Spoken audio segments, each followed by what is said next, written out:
నమస్కారం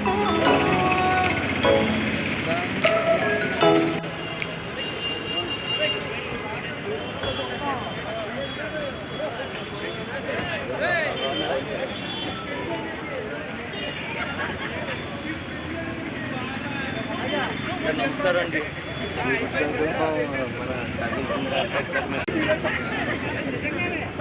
మార్పు చేయడానికి ప్రయత్నిస్తారు, లేదా ఇది కంటిన్యూ చేయడానికి ప్రభుత్వం కూడా ఏర్పాటు నుండి నవంబర్ 1 కూడా కంటిన్యూ చేసినట్టుగా చేయాలన్నా. ఇప్పుడు కొడుకు బర్త్డే చేసుకుంటున్నారు కదా, మంచి కింద తీస్తే స్టెప్ లాంటి సార్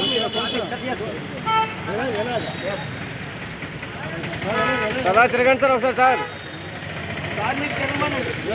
సార్ కొంచెం తిరగాలి.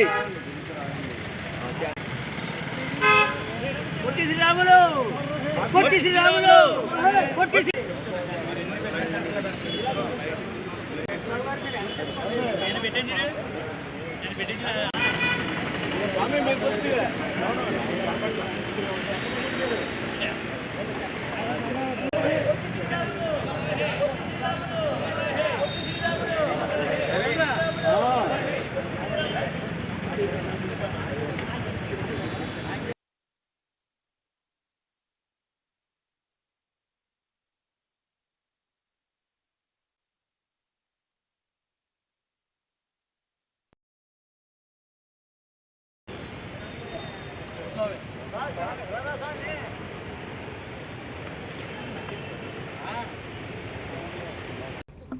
ఆంధ్రప్రదేశ్ రాష్ట్ర అవతరణ దినోత్సవం సందర్భంగా ఈరోజు రాజమండ్రిలో అమరజీవి శ్రీ పొట్టి శ్రీరాములు గారికి నివాళులు అర్పించడం జరిగింది.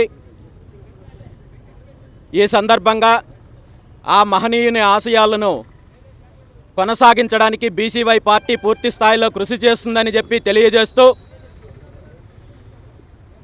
సుమారు 58 రోజుల పాటు ఆమరణ నిరాహార దీక్ష చేసి తెలుగు ప్రజలకు ప్రత్యేక రాష్ట్రం కావాలని పోరాటం చేసి ప్రాణత్యాగం చేసిన ఫలితంగా ఆ మహనీయుడు ప్రాణత్యాగం చేసిన ఫలితంగా ఆంధ్రప్రదేశ్ రాష్ట్రం ఏర్పడింది. భారతదేశంలో భాషా ప్రాతిపదికన రాష్ట్రాలు ఏర్పాటు కావడానికి బీజం వేసింది అమరజీవి శ్రీ పొట్టి శ్రీరాములు గారు. అలాంటి మహనీయుడికి ఈ రాష్ట్ర ప్రభుత్వం కానీ కేంద్ర ప్రభుత్వం కానీ ఇప్పటి వరకు సరైన గుర్తింపు ఇవ్వలేదని 2 తెలుగు రాష్ట్ర ప్రజల అభిప్రాయము. ఇప్పటికైనా రాష్ట్ర ప్రభుత్వము పొట్టి శ్రీరాములు గారి త్యాగాన్ని గుర్తించి ఆయనకి భారతరత్న ఇప్పించే ప్రయత్నం చేయాలని, ఆ దిశగా కేంద్ర ప్రభుత్వానికి ప్రతిపాదనలు పంపాలని చెప్పి ఈ సందర్భంగా డిమాండ్ చేస్తూ ఎంతోమంది మహనీయుల పోరాటంతో ప్రాణత్యాగంతో భారతదేశానికి స్వాతంత్రం వచ్చింది. అదేవిధంగా అమరజీవి పొట్టి శ్రీరాములు లాంటి వారి పోరాటంతో ప్రాణత్యాగంతో ఆంధ్రప్రదేశ్ రాష్ట్రం ఏర్పడింది.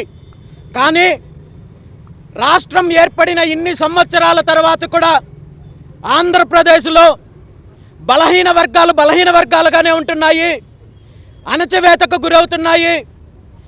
అభివృద్ధి పరంగా, ఆర్థికంగా, సామాజికంగా, రాజకీయంగా అన్ని రకాలుగా కొన్ని దోపిడీ వర్గాల అధికారాన్ని అడ్డం పెట్టుకొని ఈ రాష్ట్రంలో ముఖ్యంగా బీసీలను, బహుజనులను, దళితులను అన్ని రకాలుగా అణచివేసే ప్రయత్నం చేస్తున్నారు.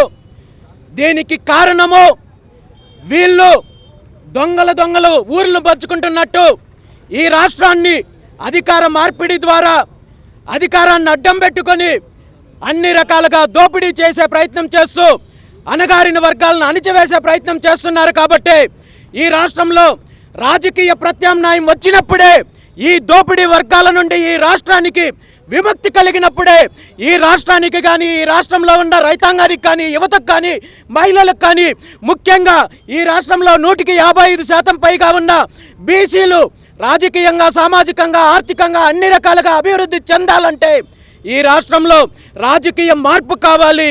దానికోసము పొట్టి శ్రీరాములు ఆశయాలను కొనసాగిస్తూ బీసీవై పార్టీ ఈ రాష్ట్రంలో ప్రత్యామ్నాయ రాజకీయం కోసం అన్ని వర్గాల ప్రజలకు అండగా పోరాటం చేస్తుందని చెప్పి ఈ సందర్భంగా తెలియజేస్తూ ఈరోజు ఈ కార్యక్రమంలో పాల్గొన్న పెద్దలందరికీ కూడా మరొకసారి ధన్యవాదాలు తెలియజేస్తూ సెలవు తీసుకుంటున్నాను. జై హింద్, జై ఆంధ్రప్రదేశ్, జై పొట్టి శ్రీరాములు గారు.